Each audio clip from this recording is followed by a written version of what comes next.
Okay. Is that a new thing that Zoom does? I've never noticed that before because it just asked me as well to continue or not. So it gives me that kind of opportunity to say, oh, I don't want to be recorded, and then I get to leave. Yeah, man. I think it's new. It's the first time this whole audio thing of this meeting's being recorded. It only came last episode. That was the first time I heard it. Okay. So I think It's I think you can't turn it off, man. It's quite annoying. I don't think you can. And Yeah. to be honest, it's good though because I've got my Zoom set up for like my client meetings that automatically records like as soon Yeah. as it starts. Yeah. And I'm always conscious of like, they come in and immediately it's recording. So it's good that they get some sort of thing because sometimes I ask them, do you mind if I record this? So it's good that it is good. Wait, so what's the experience for them if you're already recording and you're waiting for them to enter and then they enter the room? Do they hear that thing? I think so. Yeah. I think Oh, when they come into yeah, I okay. think when they come into the waiting room, Yeah. it says this meeting is being recorded or something like that, so they know. Oh Um, man. Okay. it's all, but the thing is, when I'm interviewing them for something and they know I'm going to record, it's fine. But Yeah. sometimes because it's automatic, sometimes I forget to turn it off, and it's like a brand new kind of call, and they're like, Exactly. "Why the hell are you recording this?" And I'm like, "Oh no, just so I've Yeah, got to be I'm careful." imagining for like sales calls, because we always put it in emails that the call will be recorded, but Right. obviously a lot of people might not read that or they skim over it kind of thing, and Yeah. that I think that's a better way. When they enter and it's like that direct, people do get more self-aware and all that.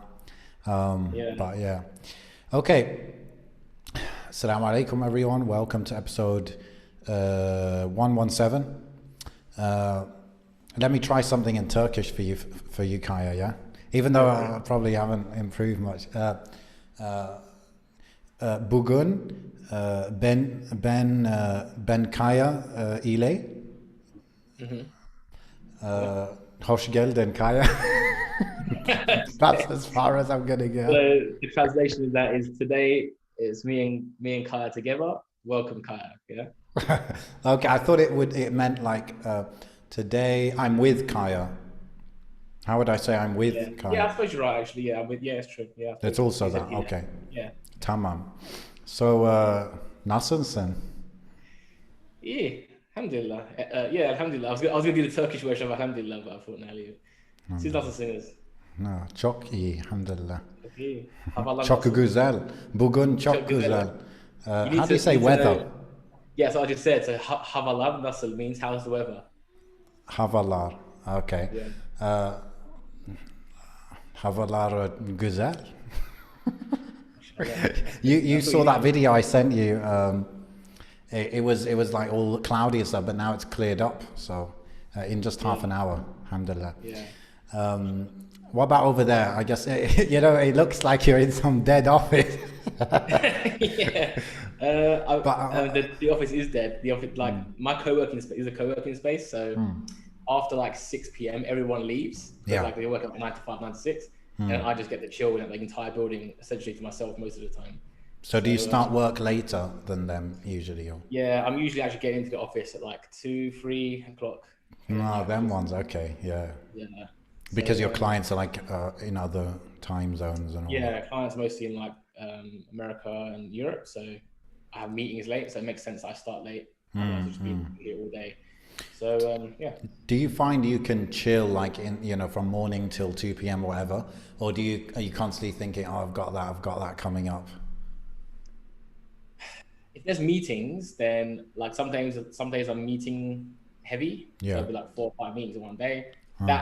That takes a toll, and it's like, oh man, I've got to get, because sometimes like you need to get ready for the meeting. It's not just turning up on the dot. It's like you need to get prepared, get some notes in order, Yeah. make sure the work we've been doing is in order. So that if I haven't done that part, then I'm like anxious about it.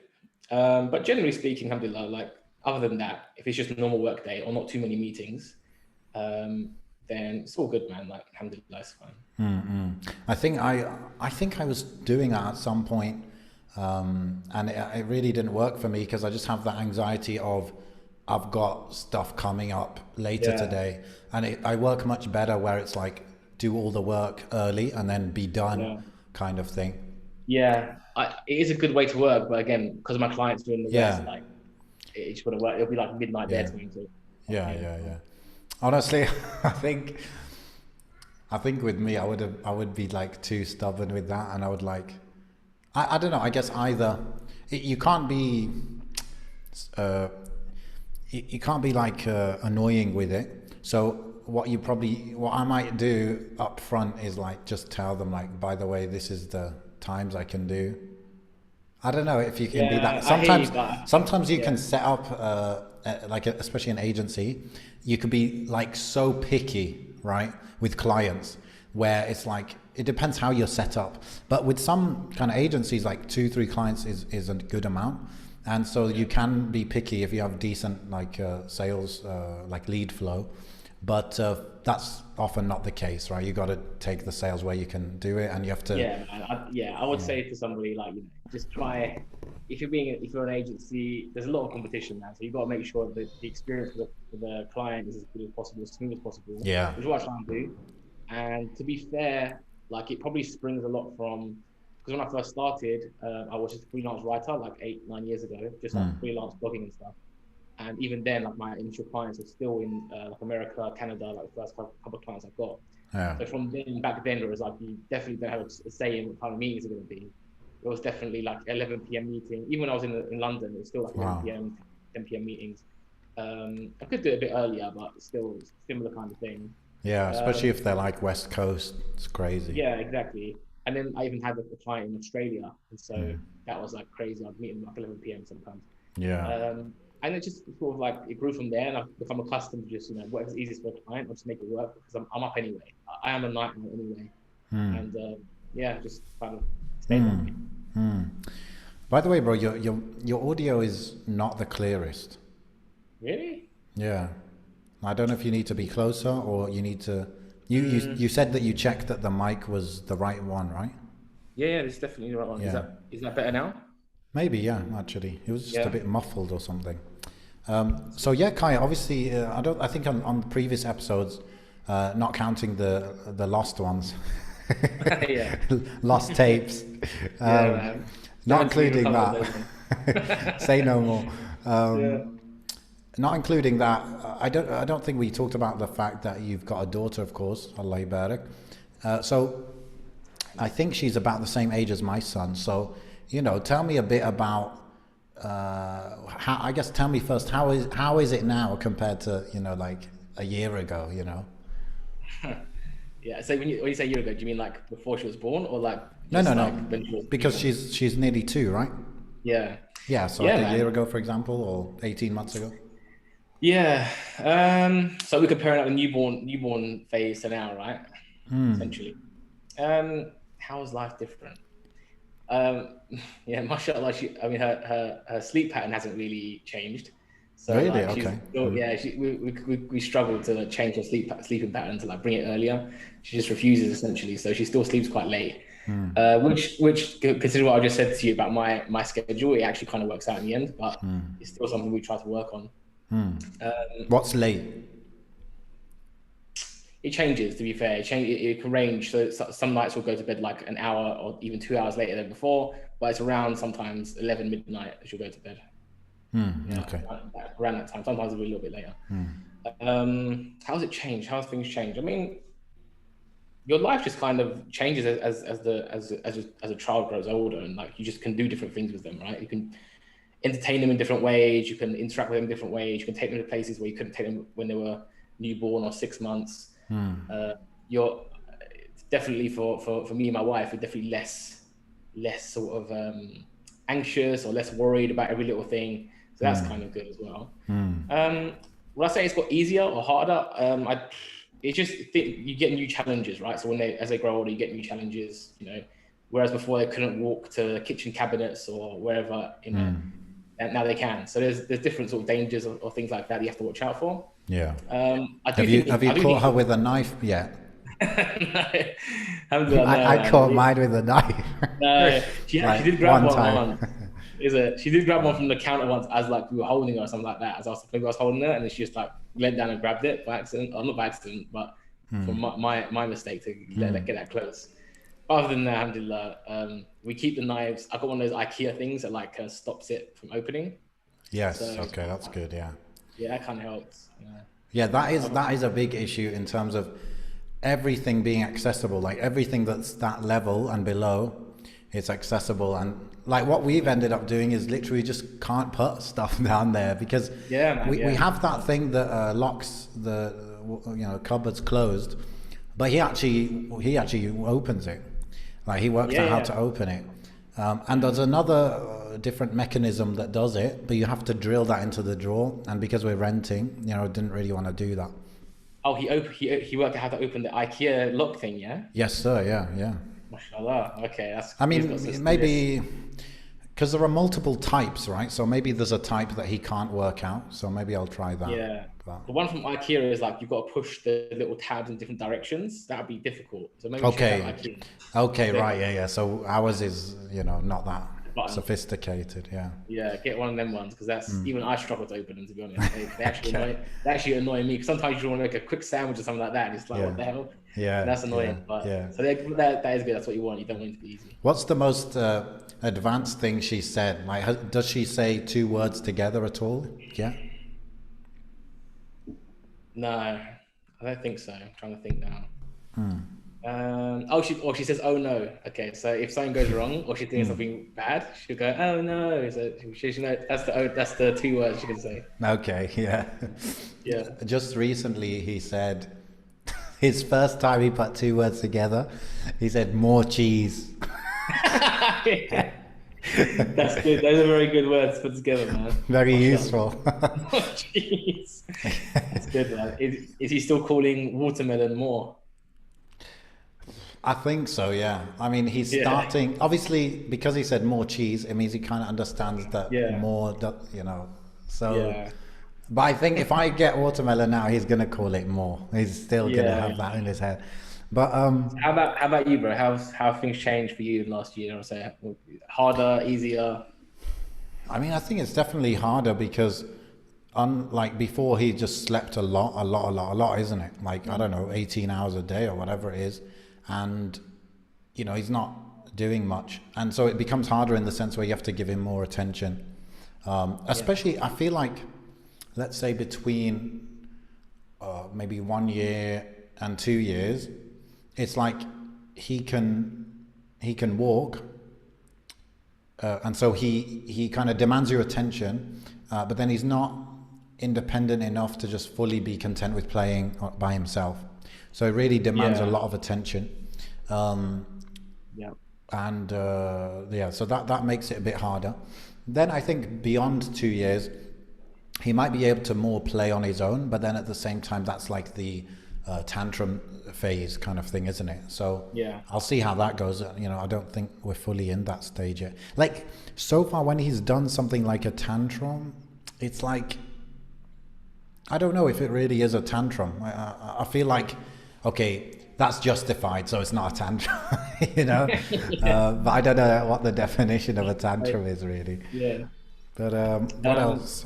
He eats more, and it is easier in ways, of course. Like he can kind of eat by himself a bit, and like I sent you a video or a photo where he's drinking from a glass cup.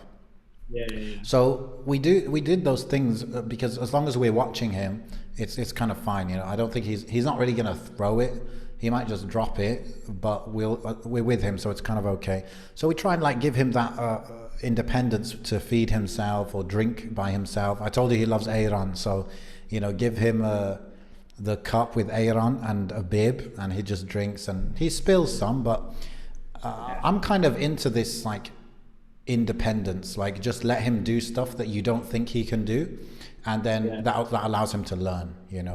Like even like when I'm taking him to the park and the steps, so easily he could fall down the steps, but instead of holding his hand always, I just point at the rail, and I like, so then because he knows he can do it, it's just about pushing him to do it more often than not, and I feel like that will make him more confident with it, and he'll do it more often. So I kind of always default to no, do it yourself. Not really because I'm lazy. I just think that's actually better for him, and it'll make him more confident in terms of being able to do stuff by himself and everything. What about her interaction with other kids? Because I think that's Yeah. probably the area now where I have the most kind of discomfort, or just don't know what to do really. What do you mean by this company? Because when I take him to the park, there's other kids. Sometimes they push him. Sometimes he takes their stuff. Sometimes, and I'm not sure exactly what to do. Do I just leave it? Do I get Yeah. involved? You know, this kind of stuff. Obviously, the other parents are watching, and Yeah. sometimes they get involved. Sometimes they don't. You know, so that's what I mean. I don't really know how to deal with it. Yeah. To be honest, my wife deals mainly with her like interactions with other kids because they'll go out and like they'll go to their friend's house and there'll be kids there. So she knows more about it than me. She tells me stories and stuff. Generally, from what I know, she went through some phases, right? Where, like, for example, the security guard in our apartment, she went through a phase of when she was very young, like not acknowledging him at all, not saying anything to him at all, being shy, essentially, like a baby would be. And then she went through a phase of like waving and like really, really like excited to see him when she was walking past him, that kind of thing. And now she kind of went back to like ignoring him almost, and not even like acknowledging him being there. So I don't know what that's about. But in terms of other children, she's again just from what I've heard from like how much she's sort of interacted with other kids at their houses and stuff. She's happy to interact with them. She's not like we're trying to figure out if she's like an introvert or an extrovert, and it seems like she's going to be more of an introvert. But that changes, and it's like it's too early to really say anything like that, to be honest. And Yeah, I mean the whole introvert extrovert thing is like debated anay yeah, amongst exactly, psychologists. Yeah, exactly. And it's not, and it can be a fluid thing. That's not like yeah, that's you for the life. So even with adults, let alone children. exactly. Yeah. So yeah, it's but I think for now the word is like phases. Like you just go through different phases, and depending on the month or whenever last 2 months, last 3 months versus 6 months ago, it's quite different. And I imagine it's going to be quite different again in another 6 months. So they're just in that exploring phase, right? They're literally. It's amazing because you see them at this age, or all kids really. You just see them sort of like comprehend things and digest it, and you can almost see it like change the next time they're in a similar situation, how they behave then. Yeah. And it's very, very interesting, man. So I think these, 1 to 2, 1 to 4, is like a really important time for them to see other kids, like see other kids do things as well, not just interact with them, but that kid over there is eating by himself, so I should do that too. Or that kid over there is tying his own shoelaces, I should do that too. That kid over there is making his dad a cheeseburger. Yeah, exactly. Or making a tea. You know what I mean? These are kind of lessons that we want to instill. So, interestingly enough, I was listening to Jordan Peterson, a short like video that he had, and he was saying that the key. What was he saying? The main job of a parent is to make your child socially acceptable by the time they're 4 years old, right? So between Okay. what I meant by that is between the age, so up until 4 years old, essentially, they've got some leeway to be a bit naughty or be whatever they're going to be, especially between 2 and 4, terrible twos kind of phase. But when they get to 4, you want them to be socially acceptable. By that he means the kids in your neighborhood, or the kids that his cousins or her cousins, whoever the kid may be, those children are happy when he's coming, or happy when he's playing their games, whatever. And Okay. also, likewise, their parents are also happy that child is coming to play with their kids. You don't want that child to be a problem child. Yeah. Because one, he'll be shunned by his peers. His peers will not. This kid steals my stuff every time he comes. I don't like the kid. Yeah. Hits me, pokes Yeah. my eyes, whatever it may be. And also the parents see that and think, I don't want this kid playing my kid. He hurts my kid. He steals this stuff. He makes it awkward between me and his mum. They don't. So if that happens, is what Jordan Peterson was saying. If that happens, then your child will, although they seem like the life of the party, or the bully of the place, and they seem like the center of attention. What's actually happening is that they're feeling more and more alienated by everybody, because he said things like, the adults will give him fake smiles, for example. Like, adults want to be polite, but really they don't like this kid. They don't like this kid being there. And similarly, the children will be less polite about it and just be like, get the hell away, I don't like you. What that does is like it sets them up for, and what he said is at age 4, if it hasn't reached that place where they're socially acceptable, it's very difficult to roll back the kind of trauma that they can bring to children, that people don't accept me, even when they do, they're being fake about it. I'm being pushed away. Why don't they like me? Like, because the child doesn't know, right? The child is just a baby. Like, the onus is on the parents here to get that right. And if the child isn't at that stage by 4, then they'll continue feeling that way, and they'll just feel distant from people, pushed away. They'll feel hated, unfortunately, that kind of stuff. So I only watched that like a couple of weeks ago, but I think that's a really, really interesting point. What do you think? Yeah, yeah, it makes sense, definitely. Like you always hear, like most of how your child is going to be is determined by age 6, usually they say the number is. And that's like mad. Or like you probably feel like 2 years has gone past so quickly, right? Yeah. So 6 years is going to feel so quick. And then by the time they're 6, you're like, damn, okay, so I did everything I could. Have I done it? Yeah. But I think Yeah. this is why I do recognize I'm a bit over the top with the whole area of socialization. And that's why I'm like, I want my son to see other people of different ages, people of different, like men, women, just see people, be comfortable with people, and all of that. So that's why, like, my wife takes him often to play with different kids. He's always the youngest though, which, it's a bit weird. I was thinking, what effect will that have on him if he's always the youngest kid? And that means other kids are always bigger than him. They're always more able than him. I don't know, maybe that's because other kids his age, either, I don't know, the parents feel like they're too young to be like playing on slides and swings and stuff, I don't know. Or maybe I just don't know many people with kids that age, something like that. But also, I've noticed that kids his age who have an elder sibling, they'll be like way more developed, isn't it? Yeah. So I don't know. I was just thinking about that, like what effect that would have on him. But yeah, overall, I think it's definitely down to my personal background. Is I'm like obsessed with this whole social thing because I feel like I have, I've had issues with that, let's say, and even though, like, I guess you wouldn't expect it because people always say I speak well and all that, but it's not about that. It's, for example, the fact that I avoid people a lot of the time, for example, like other than people who I know well, I avoid people. So why is that? That's from something in my childhood. I would probably, if I had to, pinpoint what it is, it might be to do with the fact that, okay, when I lived in Saudi Arabia one year, I was like the odd one out over there because I didn't speak Arabic very well. When I went to Algeria, again, odd one out, didn't speak Arabic very well, foreigner, this and that. I think these kind of experiences built up to have some level of effect like that. And so today, like, my default is no, don't speak to people, don't meet new people, don't this, don't that. Whereas obviously other people have like really the opposite effect, opposite kind of default. Like I met, there's one guy here, yeah, I can't avoid him. He's a nice guy, but how did I even get to know him? It's because I was sitting in a cafe with my friend and he just sitting near us, and then he just enters the conversation. And then later I realized he just does that all the time. Like, he knows hundreds of people, like, just that go to this local mosque.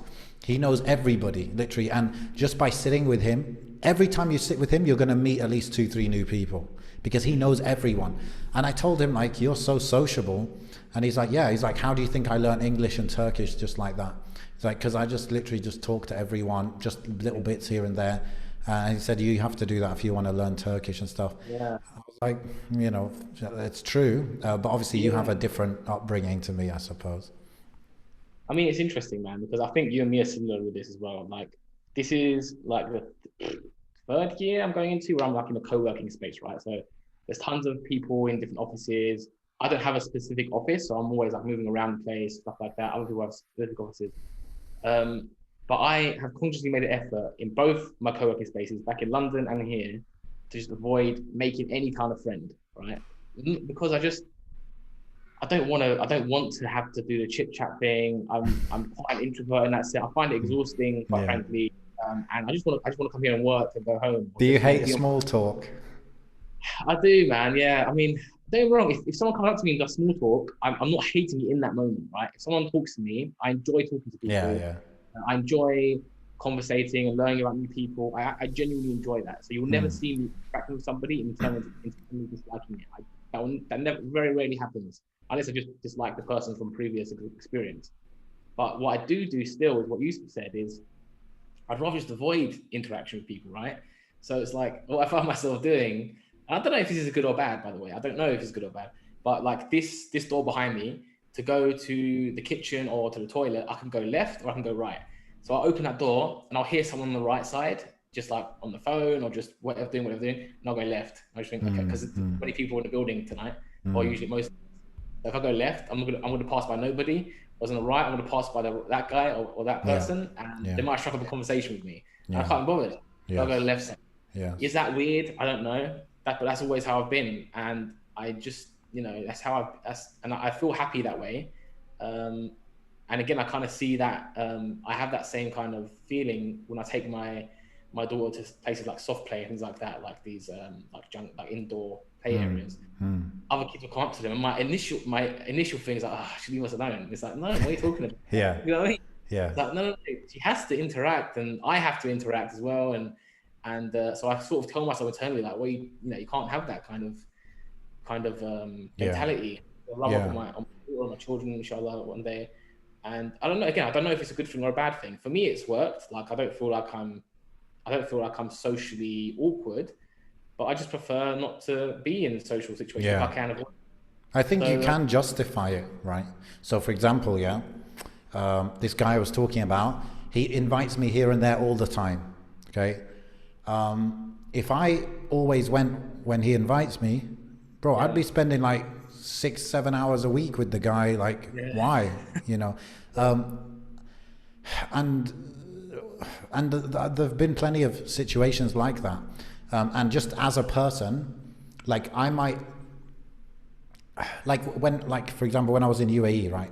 I would meet up with you like on a certain day in the weekend, for example, and that'd be like one day a week where we chill.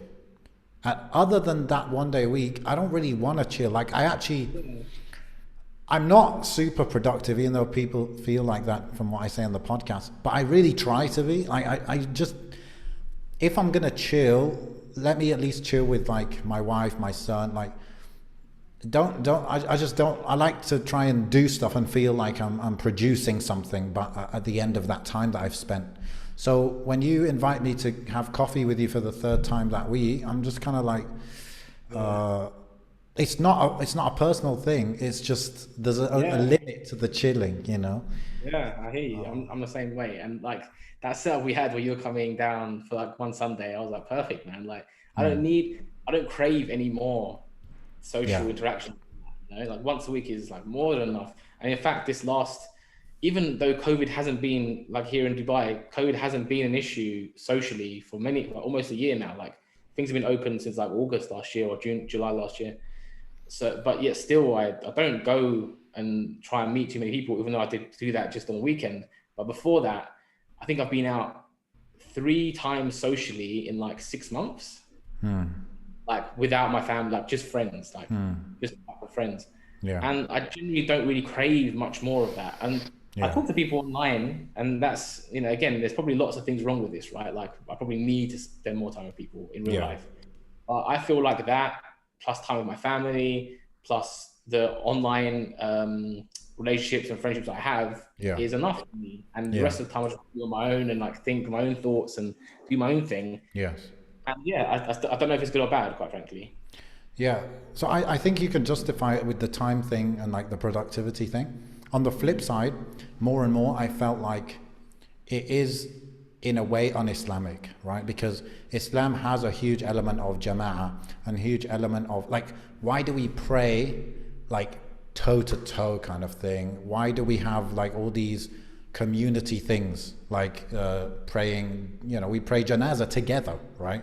We pray Jumu'ah together, we pray Eid Salah together. And why do we have, why is it extremely encouraged to visit the sick? Why when Allah says in Surah Al-Baqarah to give, about giving like charity, he lists many people, and then at the end he says as-sa'ilin, those that ask for it. meaning that you should know who needs it without them having to ask you. But how do you do that if you're not talking and in touch with people? So, and then there's the whole silat rahim, like the ties of kinship as they translate it as. So, I feel like that's, we can't ignore that as well. So that's why I'm stuck between these two things. And that's why I'm trying to find a balance, which is something like that, like 1 day a week thing, maybe. Yeah. But also, I think you can be sociable with people while being productive. And for me, that's like the ultimate like goal. It's just hard sometimes to do it. Like for example, playing football with people. That's a time when you're socializing. Yeah. You might meet people, you say salam to people, you ask them how they're doing, but then for the most part, you're doing something productive, which is like exercise and this and that. Yeah. So for me, that's what I would love to do more of, really. Same. And I used to do a lot of that, specifically football as well. And that would definitely that is like killing two birds with one stone, social and exercise at the same time. Yeah. Because I love playing football, it felt like I was just like doing neither. I felt like I was doing neither of those things, just having fun. So that's a very good way. And then, yeah, I suppose if somebody is struggling with like balancing this or doing more of that, try and find like these sort of like indirect ways to do it. Like football, for example, in our case, where it's like, yeah, you're going to get that social aspect. You're going to meet people. You get to ask them how they are, what's new, are you okay, your family okay. At the same time, you're not like, if you don't want to go and sit down in a cafe and talk to somebody face to face for 3 hours, there's other ways around it, I suppose, as we just mentioned. So yeah. I think though, like you said, we're similar in this way, but we shouldn't what's that word? Project that onto our kids, right? Because I think me and you, we got out of that upbringing, if you like, or those experiences. We came out okay. Meaning, if I want to, I can communicate very well with people. I can socialize with people if I want to. But what if I couldn't even do that? That would be a big problem. And if if with my son, I don't like make sure he's exposed to people a lot, then he might end up in the situation where even if he wants to be social, he can't. Yeah. That is a problem. Yeah, no, it's interesting because I think as well, sometimes what we try and do subconsciously is we look at ourselves and it's like there's a word for this. It's like the self fallacy or something like that. There's an actual word for it. Where it's like you think you're good, right? Not you, but you, me, everyone listening. Yeah. We think we're the standard, right? Like we're okay. Most people will think this way. Like if my child turns out like me, they may not be the best in the world. They'll be functioning person of society and be good, right? Yeah. So now we think, okay, let me reverse engineer that and try and give them the same upbringing that I had. Yeah. So when I was younger, my parents did this, and that. And that's why I turned out like this. And so I'll do the same to my kid. So at the very least, they'll be at least on my level, which is, 5, 6 out of 10, which is good enough. So at least I've done my job. Yeah. But what we don't understand or realize is that we don't remember any of our childhood, man. Yes. We don't remember any of our childhood. It's just snapshots of like 10 years. It's nothing. So the stuff you remember from your childhood is true, obviously, but that wasn't the day-to-day. You don't know the day-to-day. Unless you sit down and interview your parents, who, if they can remember the day-to-day 30 years ago, then fantastic. But the reality is you don't really remember what you were like 1 year old, 2 years old. Were you interacting with kids older than you at that time? Were they younger than you? Were you, as a boy, interacting with boys only or girls only or in mixed environments? Were you doing it inside or outside? Was you wearing a blue t-shirt, a red t-shirt? You don't know any of that stuff. Yeah. So that kind of thing, I try to sort of catch myself from how was I when I was a kid? Because all I'm basing that off is just like a snapshot memory here or there. I don't really know that. Yeah. So I don't know what the alternative is just to do what feels right now. So that's what I'm trying to do. You mentioned earlier, like, should your son be with like people who are older than him or younger than him? I have similar thoughts with like, should girls pay more with girls? Should boys pay more with boys? Should it be mixed? I don't know. Sometimes you haven't got the luxury of choice anyway. Of course, yeah. So what do? You just you're not going to interact with them because they're boys or they're girls. So I think it's just there's a line in the sand where you've got the control, and there's also just like life. Like life's going to happen, and you just have to sort of roll with the punches a little bit as well. But, yeah, that's an interesting point about assuming that the way you are is like the ideal kind of thing. Also, people do the kind of the opposite, where, for example, I know one guy, he's very sociable. Like in terms of his social skills are very good.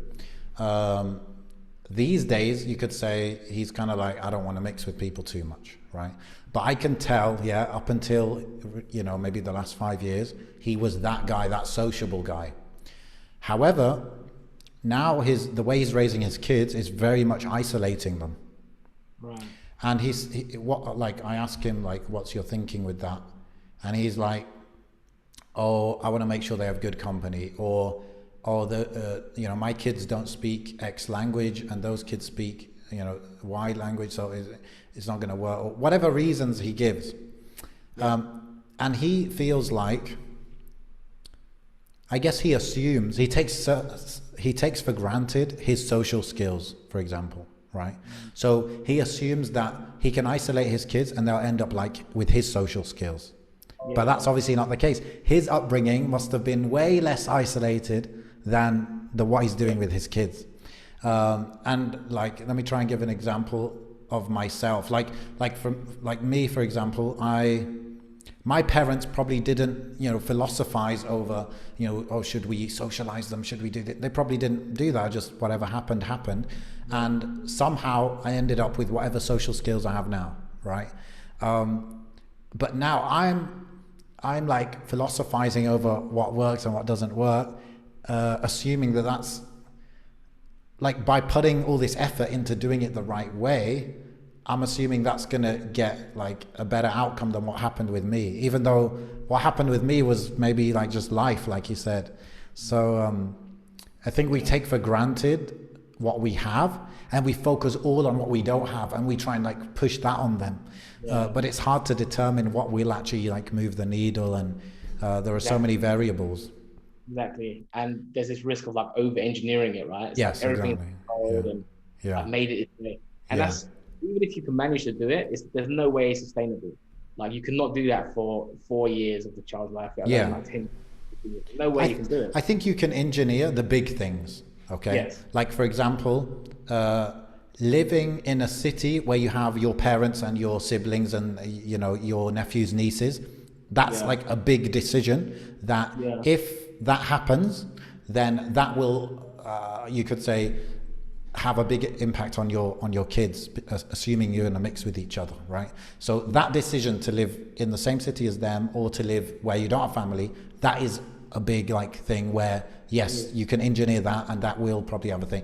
But the day-to-day, like, oh, that kid is 13 months older than him, so no, he shouldn't play with it. That's like what you're talking about, where you can't engineer that.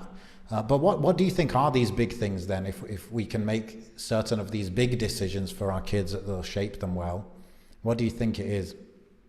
It's kind of like trying to instill principles in them, so that whatever comes their way later on in life, they've got principles that help them deal with that, right? So it kind of leans a little bit on what I mentioned earlier about being socially acceptable by 4 or whatever that, that was just Jordan Peterson's sort of argument. I'm not saying I totally agree with it, but that kind of has some role to play, where it's like, okay, getting them to a point where their basic foundation is that society enjoys their company, right? So their peers will enjoy their company, their future teachers will enjoy their company, their future employers will enjoy their company, and that gives that, when you got that as a foundation, that's a pretty good place to be. Yeah. So focusing on that kind of the principles that bring that about, like just good manners. Again, like just a good Islamic upbringing will encompass all of this stuff, like the good manners, respecting. It's like emotional intelligence as well, yeah. Yeah, essentially, it covers all of it. So if you research into how you should bring up your children Islamically, and just the general the adab that we should have as Muslims, and the respect we should have for others, and obviously things like not stealing from each other, these kind of things, not doing sins or not backbiting, all these kind of things. If you instill those in your child, then they will be acceptable and desirable by society, right? So that's a really good principle that I think I want to focus on for sure. And then after that, it's just like, again, giving them principles so that when they start going into school or nursery or just real life in general, outside and about in the playground, even with other kids, what do you do when somebody oppresses you or somebody hits you or somebody steals from you? I don't know exactly how I'm going to teach that, but I want like there to be, I don't know, there to be these principles that they can sort of fall back on. Again, Islamic principles, obviously, where they can deal with these kind of situations. And it's not necessarily that I've engineered specific scenarios, but it's just like whatever happens to you in life, here's how you deal with that. Here's how you deal with this. So again, maybe very much based on things like teaching them to have sabr in just in general, um, teaching them other people's rights, teaching them what their rights are. They should be lenient when people don't give them their full rights, and they should make sure they're striving to give other people their full rights at the same time. So these kinds of principles that we get from the Deen, I think they're like good. Obviously, they're not good; they're the best foundations that you can have in the dunya, and that will prepare them from anything. Essentially, that will pretty much allow them to get through whatever comes their way. Essentially. Yeah, I'm thinking maybe we can summarize like these big things that we can engineer as like environment, basically, right? So Yeah. there are multiple levels of environment. There is the household. Actually, before you get to the household, I would say it's the specific relationship between you and your child, right? And then the mother and the child. Okay, so that's like the first level. Then you have the household overall. Then you have the, local community, that which might include the local masjid, the school they go to. Pretty much that's kind of it, actually. Those Playgrounds they go to, that kind of stuff is important. Yeah, so like the wider local stuff, which that they go to a lot. These are like three things that you can engineer, and that's like the three levels of environment, I would say, right? And environment, ultimately, I think it really does determine a lot of stuff, and it is the kind of thing that it's like, okay, when you chose to marry your wife, khalas, you made a decision about your child's upbringing already, right? Then when you decide where you're going to live, again, that's a decision. Then when you, for example, deciding you're going to go to the masjid, and then when you go masjid, you're going to like either get to know people or you're not going to get to know people. That's like another decision that will build your network. Like, is your network type of people you met in the masjid, or you met in the, I don't know, the snooker lounge? Right? Yeah. So no offense to anyone who likes snooker. Like Yeah, so these I think are the kind of decisions, and it's like you make one decision, right, for where you're going to live, for example, and halas, like the environment is determined for you there. And when the more I think about this, actually, I think it pretty much is a huge deal, a huge factor. And even when we come to household, for example, yeah, what is household? It's like, it's actually just how you behave and how your wife behaves. It's like it's the whole role model thing, right? So it's like if when you eat, you say Bismillah. If in Ramadan they actually see that you're going to pay your zakah or whatever, or you get them involved, like a lot of parents do that. They give their kids money to teach them that. They see you reading Quran. Like, this is a big factor of the environment, and you're not engineering it for them. You're engineering it for yourself first, and then it will have the knock-on effect of them. And then the whole relationship, like the one-on-one relationship with your kids, I feel like that needs to be strong in terms of having a good, positive, like Stephen Covey says in the 7 Habits, about having a like positive bank account with that person, whoever it is. So if that person feels like you just take from them, or you just tell them what to do, you're going to have a negative bank balance.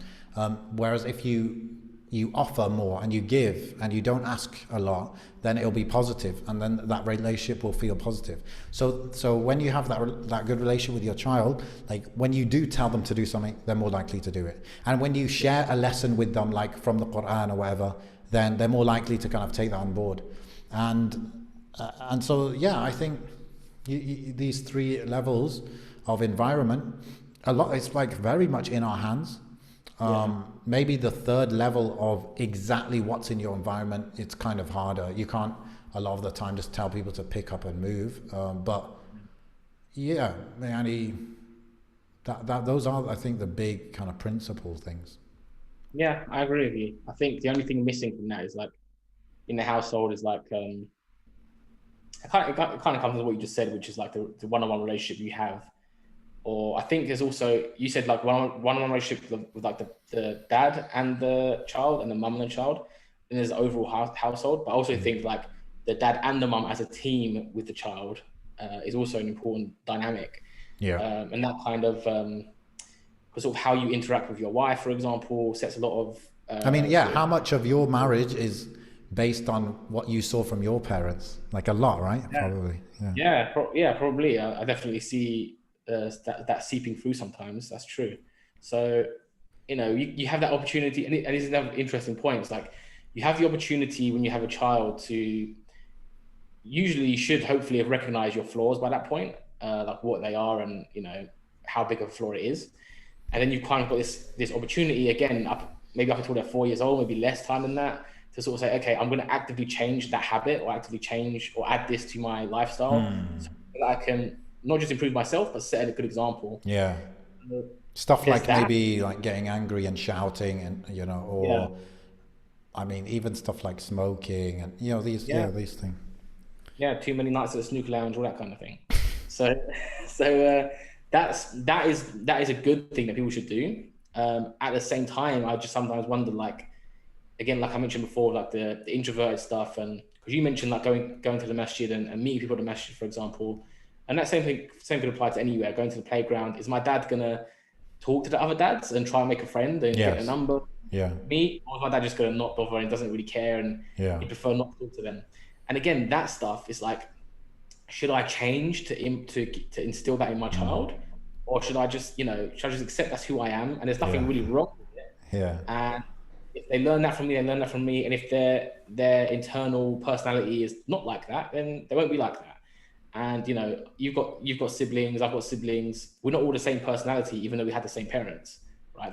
Our parents were the common denominator, but there's still different personalities in there. So it's not necessarily they're going to follow every single habit or every single personality trait that you have anyway. Yeah. So I don't know. It's interesting. Like, where should we draw that line between forming new habits for the sake of not, wanting to instill certain things, or do we even want to not instill it? Or, is it right or wrong? Is it good or bad? We don't even know these things. So Yeah. I mean, we want to give our kids the biggest advantage when it comes to getting into Jannah, and also having like success and impact in this life.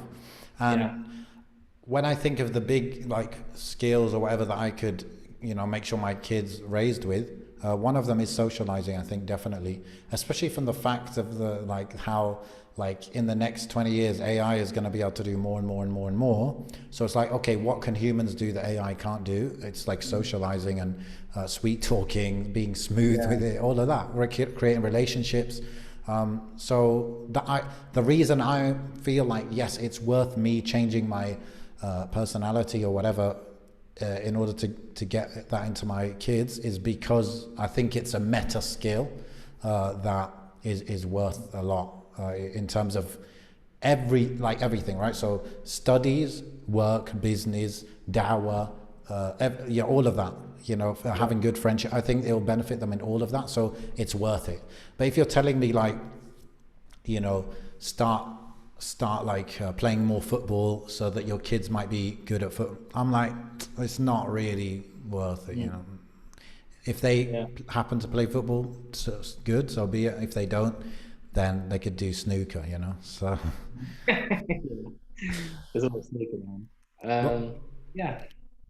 I was So going to ask you now about that whole other topic is, do you plan for identity then, right? Because again, I think me and you are kind of similar in this way, that you're like fake Cypriot and I'm fake Algerian, right? yeah,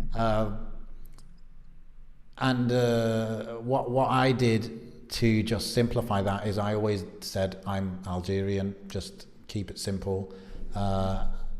And to be honest, it kind of works. Once I went to this. This is funny. I went to this poetry workshop. Okay, so back in the day, I was trying to get into spoken word, And I thought, look, I'm like the most non-emotional guy. I don't know how to do this like imagery and like, Yeah. draw them in. I'm like, I suck at that. Let me, Yeah. go to this thing. So it was actually with this Mexican American convert to Islam. And he's really like, I think he does like poetry and workshops and all this like full time. And I attended that. And he had this whole thing in the workshop where he was like, where are you from? People ask this question and they just want one word from you so they can put you in a box. Yeah. And he said, the reality is, where are you from? It doesn't have a one word answer. It has a whole story. It's a whole, book, right? Yeah. Where I'm from in time, right? In geographic location, in culture, in this, in that, and like he showed me actually through that how you could write a whole poem kind of like just where are you from kind of thing, Yeah. and kind of just talk rubbish about that, to be honest. but this is where that's what poetry is about, isn't it? It's, and you can imagine like just this topic of where are you from, like people could really relate to that and all that if you put it into words, that people can resonate with. So people do kind of ask this question a lot, especially if you live somewhere like Dubai, like Istanbul, like and you're not Turkish. In this, it's like, okay, where are you from? It's like really, literally, what's your name? Where are you from? And it's like really, and by that they put you in a box. But then I think maybe what happens with people like you and I is like, oh, you're Cypriot, and then they start speaking to you in Turkish, and then they realize, oh, you're not like fully Cypriot. So then there's more story behind it. I met a guy the other day. I was playing football. I met a guy, never met him before. So he said, oh, where are you from? I said, Algeria. And then I kind of hesitated when I said that. And then he's like, Yanni, what's wrong with you? I was like, well, I thought it's a long story, but if I tell you the full answer, then if I tell you Algeria, you'll say, oh, well, what's with your Arabic and this and that. And he's like, no, actually, I wasn't going to ask you that. Like, yeah. So, yeah, sometimes I think too much into it. But what have you done in terms, like I just said, the way I dealt with this is I just say I'm Algerian. And part of it's because my dad just kind of told me, like, look, you're Algerian. Like, he kind of, programmed that into me. And he directly told me that, actually, like, you're Algerian. If someone asks you, say you're Algerian. Like, he told me that, but then also just I felt kind of comfortable and straightforward to say that. So how did you deal with it? Yeah, and this happened to me recently because again, when I met up with some brothers on the weekend, they asked me where I'm from a couple of times, and what I usually say to that question, it's a loaded question, right? And not in a bad way. Like people are not trying to be bad by asking me a question, but what I say usually is I am Turkish Cypriot, but I grew up in London. So that gives them I was born and raised in London. Yes. That kind of gives them an idea. That actually gives everything. It does give everything to an extent. And I was thinking about this earlier because we were speaking about like what the topic should be for today. And like I asked myself like where am I from? So what culture do I have? Like because I think the end question we're going to ask here is how we're going to impart our culture or our identity onto our children, or how we're going to do that. So I thought to myself, like, what is my culture? And where did I get it from? And do I like that? And is that what I want to instill? Yeah. So, without doing a monologue, I grew up in London. My parents both also were born and raised in the UK. So they're very much assimilated into UK culture. They could speak and do speak fluent, if not near fluent Turkish. And all four of my grandparents were born and raised and lived a lot of their lives, at least, in Cyprus.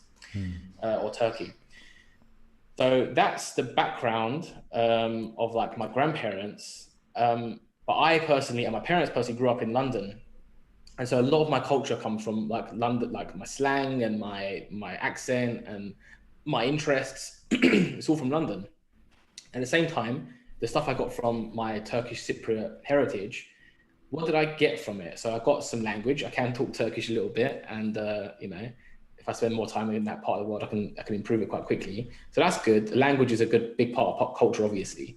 So that's one thing that, yes, I want to impart that as much as I can onto my children, inshallah, so that they can have a connection with their culture through language. So that's one. Food is another one where it's like, yeah, I grew up eating Turkish food. My grandparents would cook us food. My mum would cook us Turkish food, obviously. And so the food is a big part of the culture. So that's great. So language and food is great. But I think to myself, like, but loads of people talk Turkish who are not Turkish, and loads of people love Turkish food who are not Turkish either.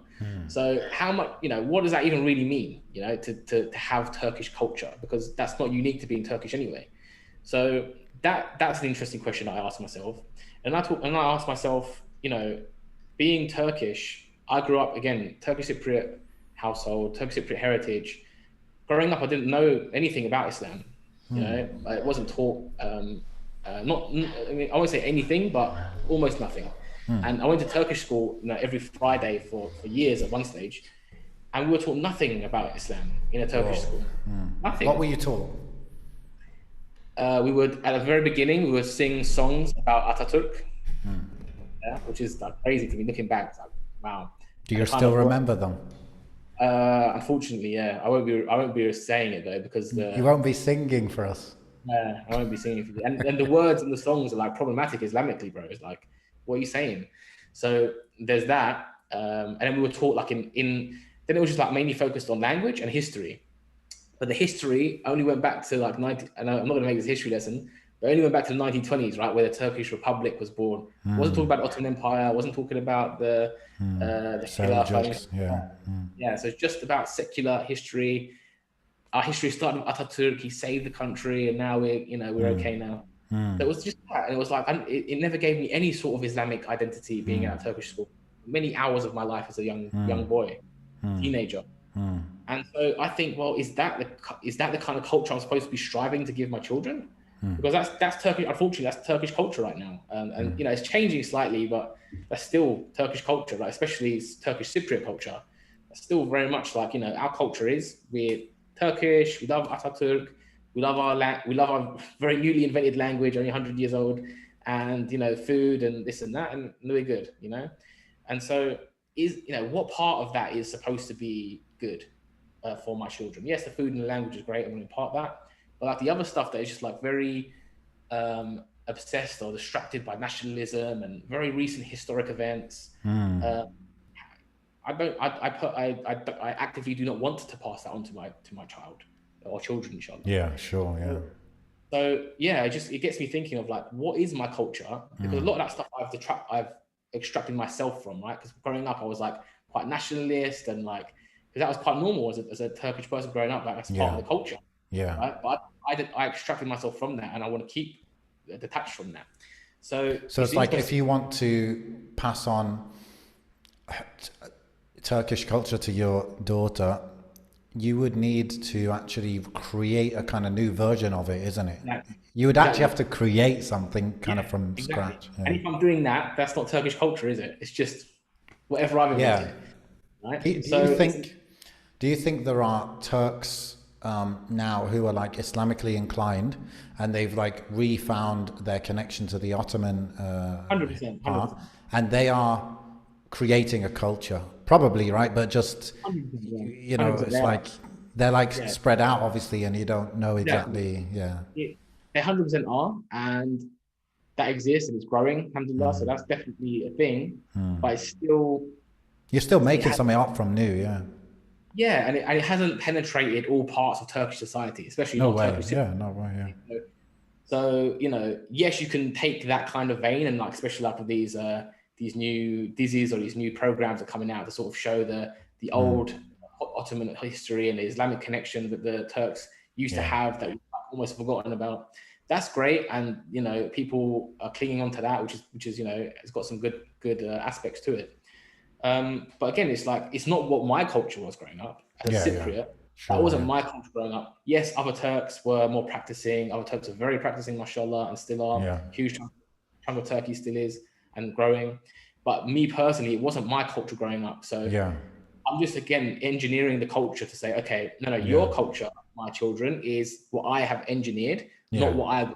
So really, it's culture. It's not really my culture, and it isn't. And what I'm trying to get at here is that I have personally engineered my culture to make sure that's in line with the Quran and Sunnah. Yeah, Right? yeah, I don't want to be nationalist. I don't want to overly praise Ataturk and things like this. yeah. So it gets me thinking, like, because maybe 5 years ago, I was like, it was on my mind, like, man, how am I going to make sure my culture is continued? And it's like, maybe I got to the point where it's like, I don't really want most of the culture to filter through. I just want the language and the food, really, mainly.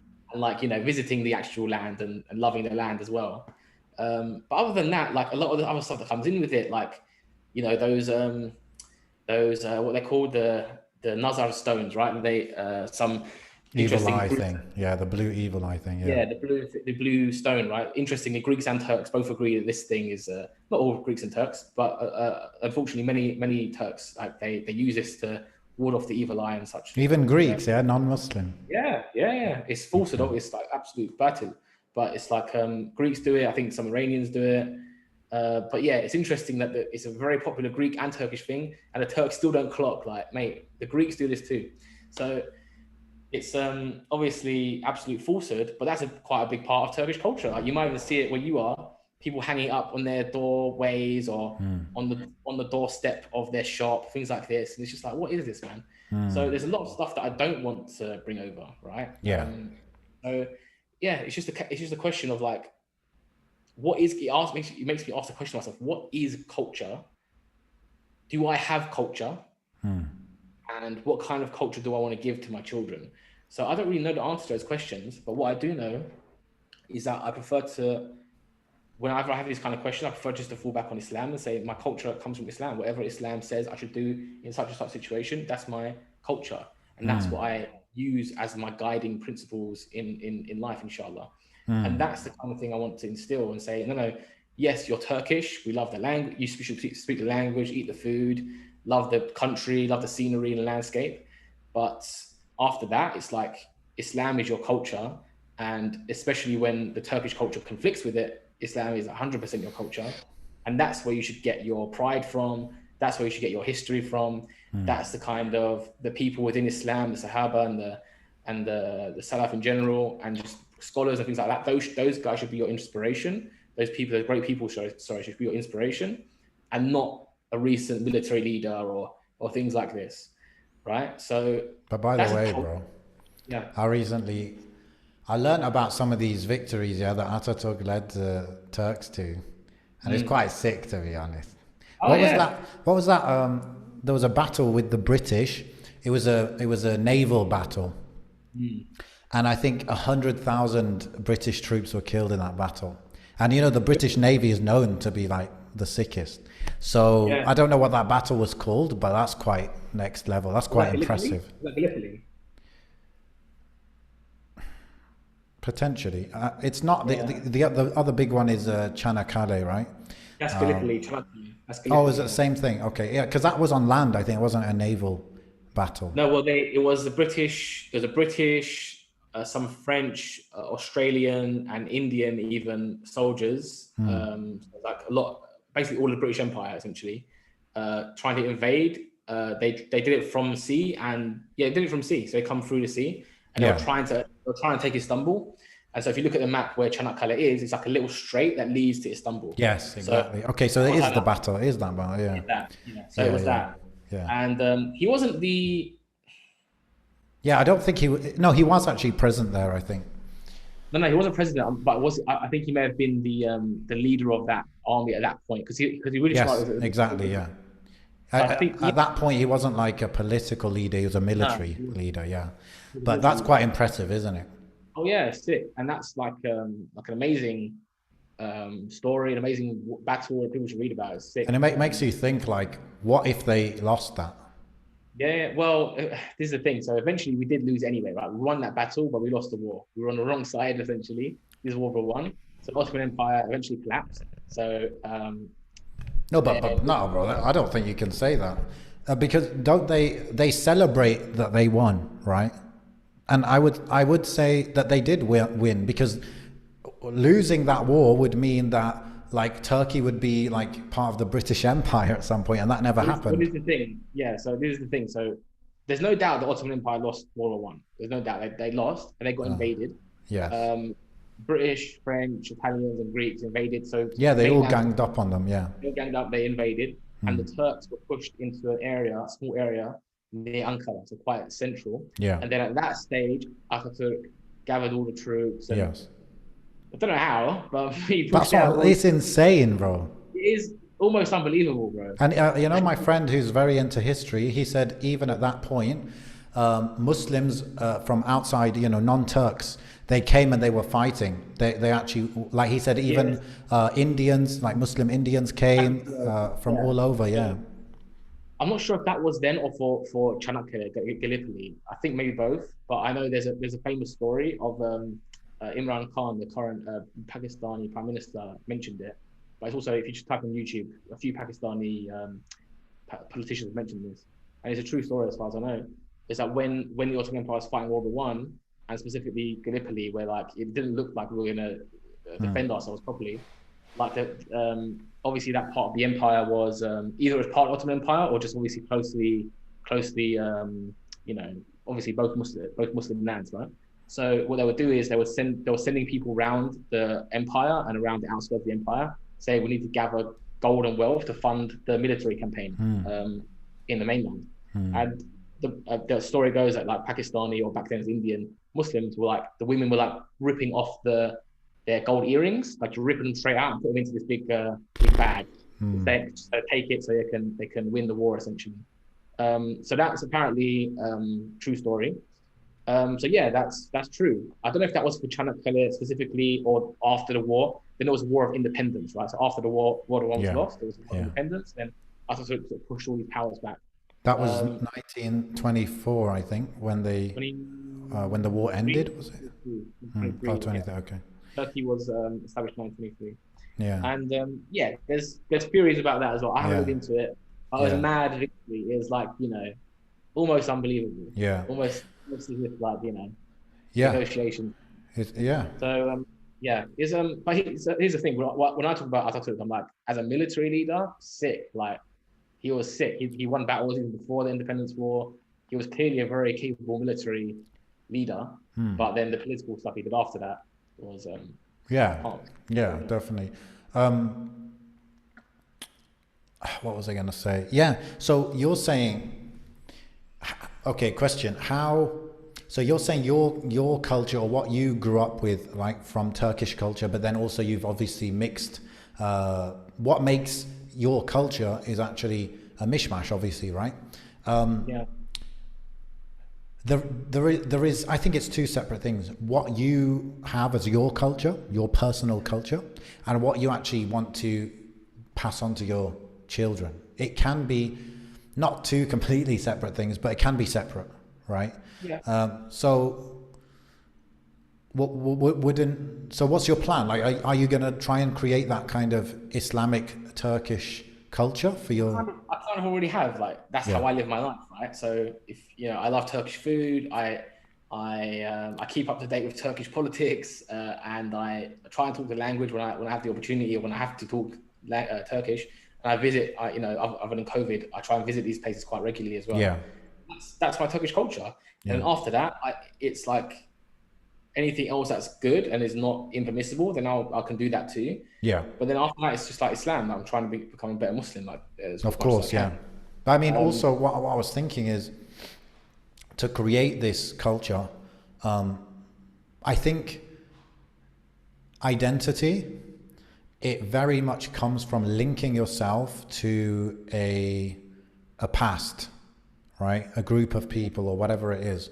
And that's why I think a lot of Muslims in the West, they really suffer from like inferiority complex, because they're not connected to any past, right? Yeah. And that's the number one thing that the slave owners tried to do in the US when they got these slaves over, is, you know, they destroy the language, they destroy any link to West Africa or whatever, where they came from.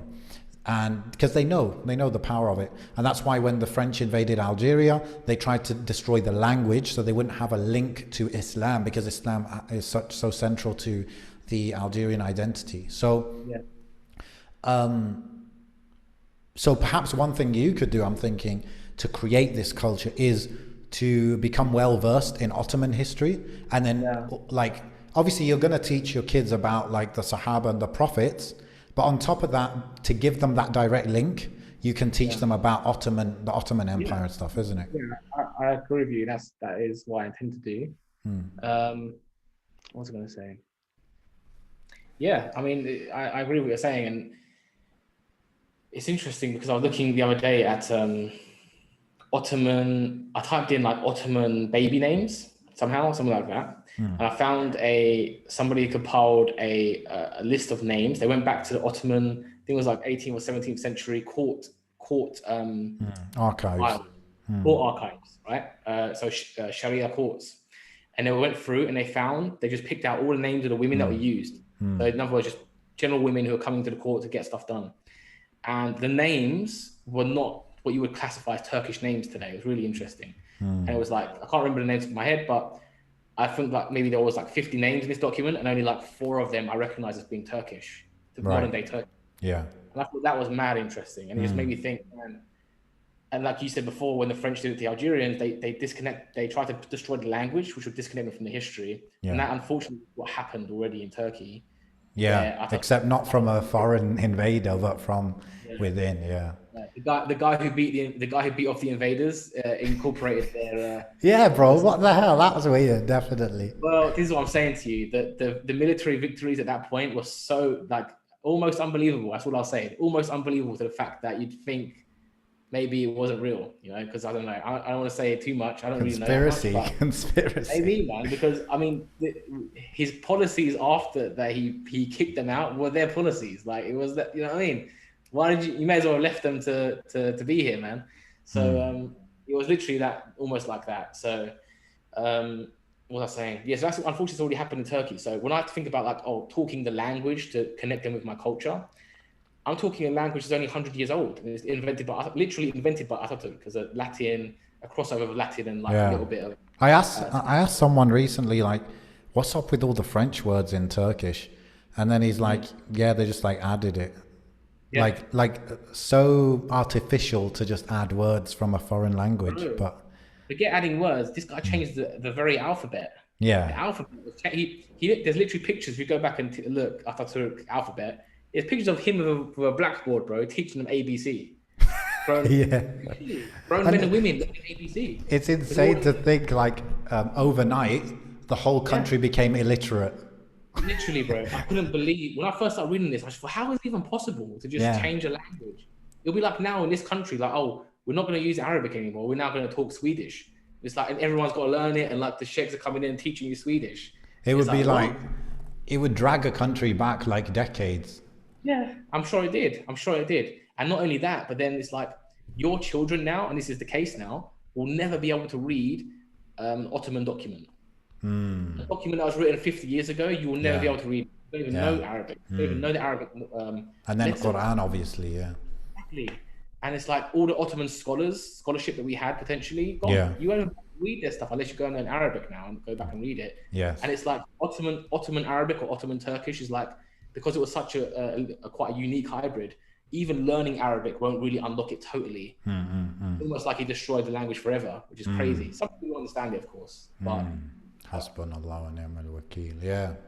So crazy. Yeah, I mean, yeah, to whatever extent you can, I think that's good. You were saying that the court documents, so all the names were more like from Islamic history kind of names, like Sahaba and and just like prophets and stuff. Arabic, just Arabic, Arabic influence, like Zaynab. Yeah, I'm trying to think of some, but so for example, like Layla, for example, right? It's much less. I mean, it's still a Turkish name, but it was like it's much less of a common thing. And it was like similar kind of things where it's like an Arabic word that's become a name.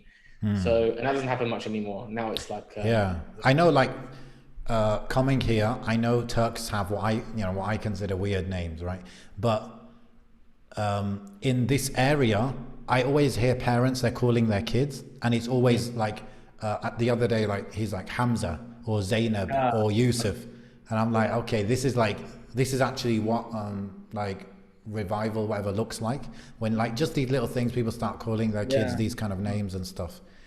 I think there's definitely things are going in the right direction, but yeah, I mean, depending on the area, of course, but that's kind of how it starts. And for me, I'm kind of, I guess, going to do what you're doing, but maybe I could take it a bit of a step further, because I feel like in like my mannerisms and how do you call it, just your general conduct, like how you interact with people, I do have elements that people would say is like completely not British. Okay, so therefore I would say, I guess that's Algerian, right? And I want to lean more into that, and by, like, for example, by mixing more with Arabs, I'm leaning more into it, and I'm just much more comfortable with my kids having that kind of culture, even though I do want them to know English. But by mixing with Arabs, I feel like they're going to absorb what, alhamdulillah, has not yet been stripped fully from Arabs, which is the actual, what's the word? It is culture in the end. It's in terms of the general conduct, right? So, for example, the way Arabs talk to each other about very basic things is like very endearing. It's very kind of making a lot of dua, just in general, the way people talk, right? Like, for example, I don't know, like this is completely non-religious people, you know, they just say like, Hayyak Allah, for example, like in the Khalij, a very common thing to say. And that's a dua, right? So people like normal thing. So that's why I feel like that's one reason why I want to like lean in more with that. Obviously, you know, like we said earlier, one of the big decisions I made is to make sure I, you know, marry someone who speaks Arabic, so that Arabic doesn't become a like, how do I send my kid to a madrasa or to get a teacher, but it's just completely normal. So that was one thing. And then I want to make it a thing to like visit Algeria a lot, because like how you said, I'm Turkish Cypriot and I grew up in London. I guess what for now what I'm deciding is, it's like my son is going to say I'm Algerian and I grew up in Turkey, kind of thing. An interesting thing there is the whole British element is being erased in a way. I don't have a problem with that, but it adds complexity. But you know, when in a globalized world, you have to simplify, I think. Exactly, and that was my next point. We live in a globalized world. Some people were born over there, but they were raised over here, and now because of COVID, they're remote working in Thailand, or you know, and they're staying there. Yeah. I mean, I think it's becoming less of an issue as time goes on, and I think by the time our kids are older as well, become even less of an issue of like, where are you from, or it'll be more like, where are you staying this year? Something like that would probably be the question, right? So it's an interesting one. I think it will change a lot. I think it's already changed a lot in our lifetime. Well, like people just being. Don't you think that one thing that, you know, I don't see going away is this whole element of identity being linked to something in the past, or a people in the past. So if, you know, in maybe 50 years, when the majority of people will have mixed kind of upbringings in different countries, I feel like there might really be a crisis of who am I, right? Well, you know what it is, bro? I was going to mention before, sorry if I interrupt. It's interesting because we did, me and my family, my brother did it by himself, because my older brother is like he's Turkish, yeah, he's Turkish. Like he likes the national, not, I won't call him a nationalist, but he's patriotic. So he did one of those DNA tests, right? You know, they check your saliva, your DNA and stuff. Worst result a Turk could get is being Greek. Yeah, there was, of course, and the reality is that almost all Turks will have some Greek ancestry, no doubt. Almost all. It'll be very difficult to find one that has it. Maybe one in the East won't have it. Bro, they like go and like try and have a bath and wash it away, but it just won't go. Exactly. Us as Cypriots, like there was no doubt, and it was in there. I can't remember his exact results, but we were joking with him and teasing him, because like we were definitely not 100% Turkish or anywhere near it. Right? Yeah. We had some Greek there. We had some like Central Asian, which if anything is actually real Turkish. But we also had like Ashkenazi, if you know what that is, like, you know, Jewish tribe. We had all sorts, like, and the reality is everyone is all sorts. Everybody is a mixture of everything. Where you're from, we're gonna have all sorts of different stuff. But culture is kind of separated from ethnicity or whatever you want Well, to here's call the it. thing, right? It's interesting because you're right, and yet we don't really in reality most people don't make a differentiation. So for us, at least for my family, my older brother as well, like we're from there, therefore we're really proud of that place, and we love that place, and we love the government of that place all the time, whatever it needs to be. Like we're Turks, and it's a big central part of who we are. And our history and especially our recent history is history that we love to learn about and talk about and praise and that kind of thing. But what I'm thinking is like, well, firstly, you're not even really from there, like DNA wise, you're not even really from there. So what makes it so? Because what you're saying is, it's got to be something to do with the past, where your identity comes from, and that's true. But what I'm going to say is, you've got just as much claim to like base your identity on the Sahaba and the Salaf just as much as you would for like Ataturk if you were a Turk, right? Because you probably share the same amount of DNA as you did with Ataturk anyway, with somebody like Ibn Taymiyyah or something like that, or someone even earlier than him. And therefore, there's no problem with you saying, you know what, my identity is actually the Deen, and my connection, in fact, to the Sahaba, i.e., the fact that we are Muslims and we have Tawheed, is a far better connection and a far stronger connection, even if I was 100% DNA the same as like Ataturk or the Ottomans, which I'm not. So based on that, I tell myself, and I think it's what I'm going to tell my kids, your identity does come from the past, but it's just not linked to necessarily your ethnicity, right? Our identity and our honor comes from what the Sahaba did, what the Tabi'een did, and all the Muslims of the past that sort of were striving to spread Islam and to teach Islam. That's what we're gonna identify with. That's how we want to live. And those who come after, who are Turks, it's an extra bonus for us. The Ottomans, extra bonus for us. It's great. Learn about it, love it.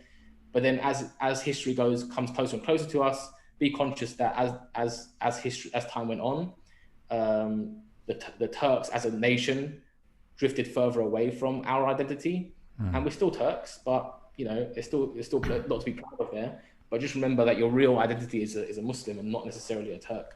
Wherever there's conflict.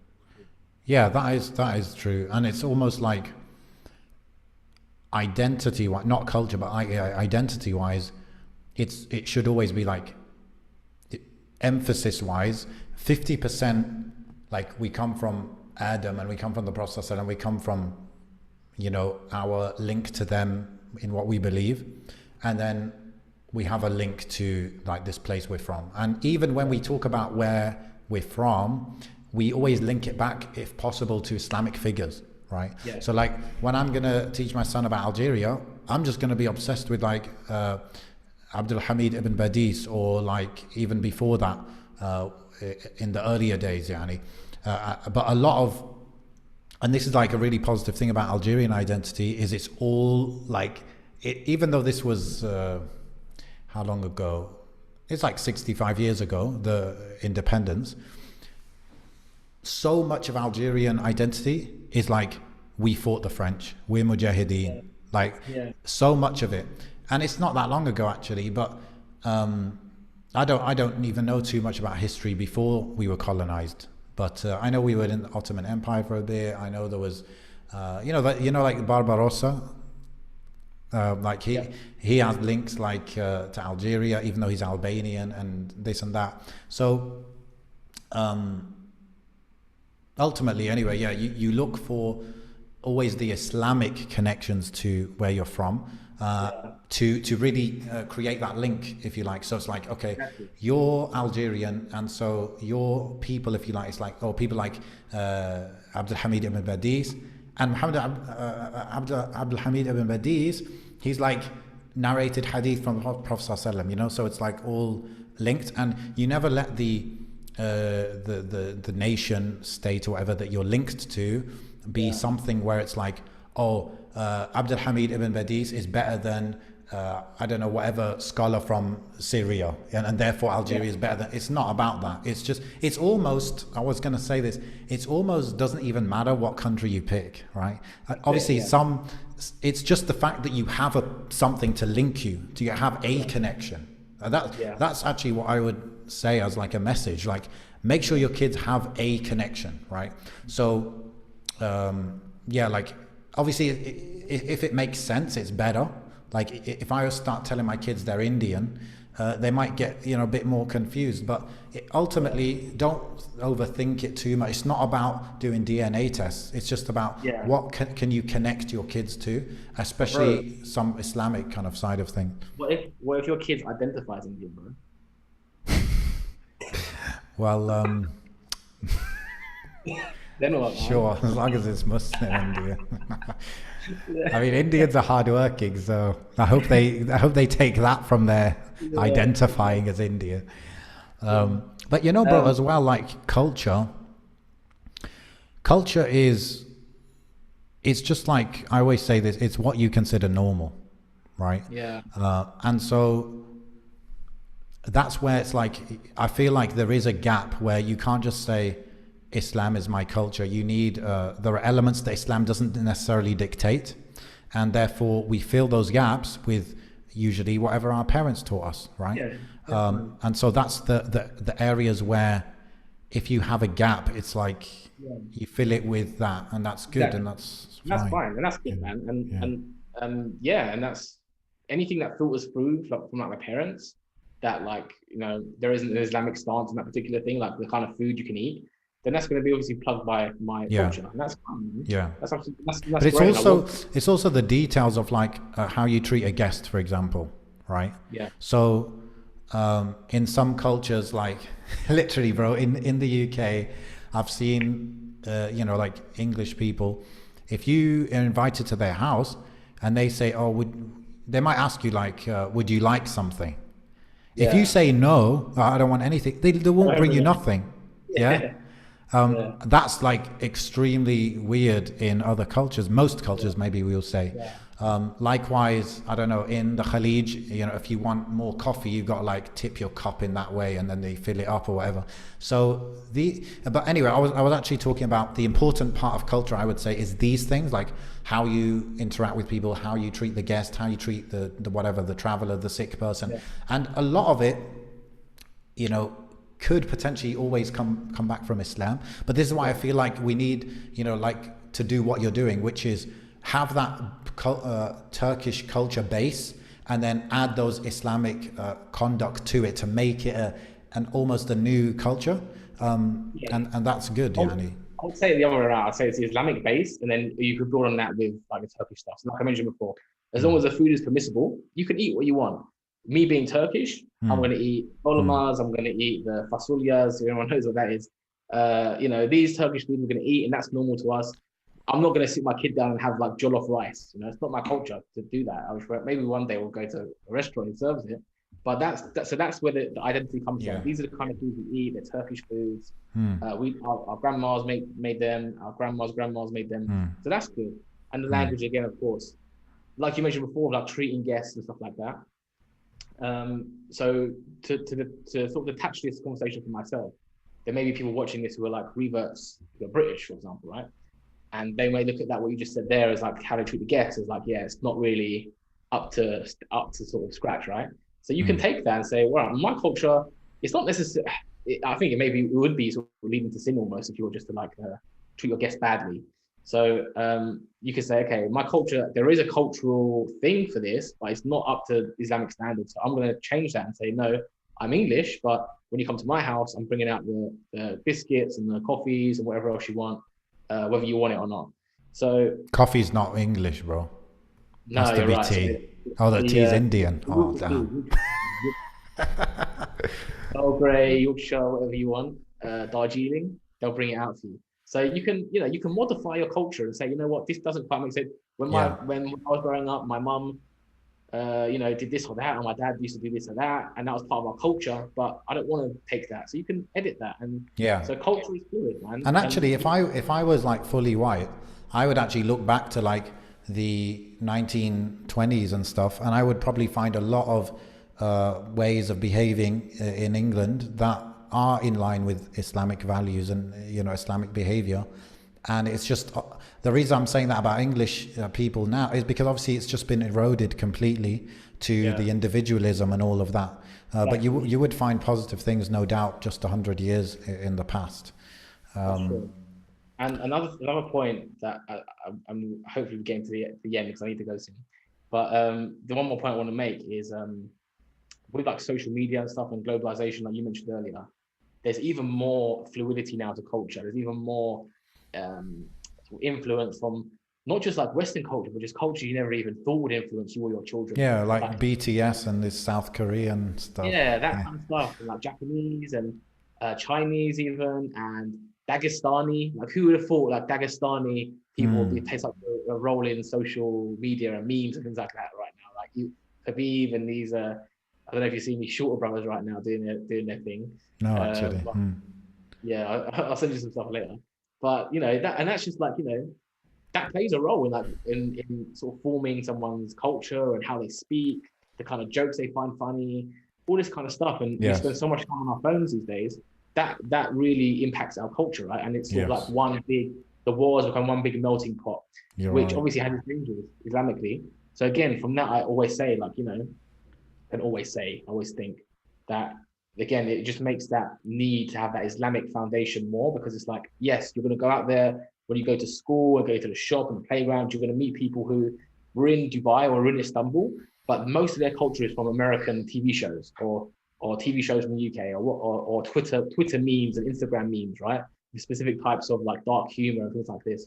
And, you can interact with those kind of people, maybe even appreciate some of the jokes they've got, but your identity is Islamic, and we've got principles, we've got the Sharia there to sort of guide us through these kind of issues.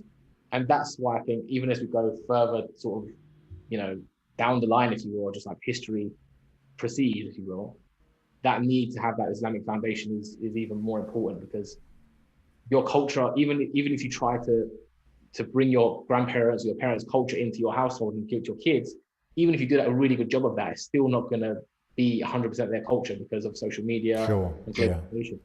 So that it just makes me think even more like, don't take culture too seriously, to be frank, because it's like not even gonna seep through like that anymore, because the world is too globalized and too connected. So just give them the Islamic principles, give them the food, language, and some other little tidbits here and there that makes sense.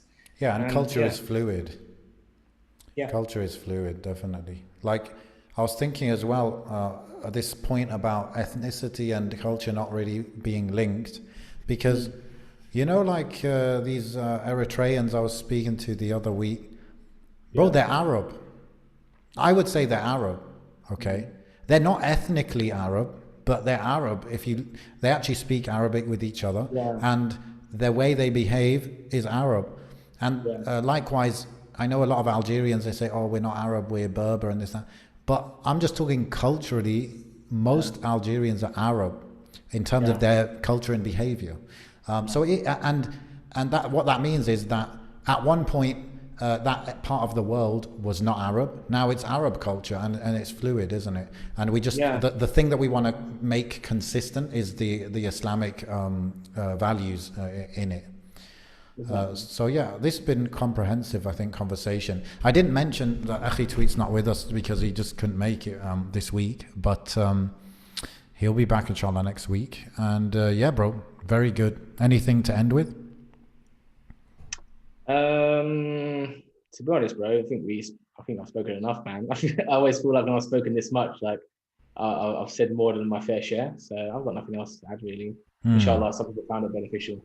Jazakallah khairan, and overall I think because a lot of the listeners are in the UK and stuff, do not underestimate getting linked to your like parents' countries, and I'm talking about getting the passport and speaking the language is like a first step. I actually really do seriously think that if you're like Bengali British and you don't get British Bengali passport now, I do feel there's a decent chance you'll regret it. And I know a lot of people are thinking like, well, why would I learn Sylheti when I don't even know Arabic? Like I'll prioritize that. I don't know. You got to work that out. Like you got to learn both or something. I don't know, but I do really think it could be really valuable. And like we said, like Turkish history, we can find Islamic figures there, and the same goes for Bangladesh and pretty much every country. So if you don't know about the history, the Islamic elements of the history of where you're from or your parents originally are from. It's just a case of looking, because you will find, inshallah.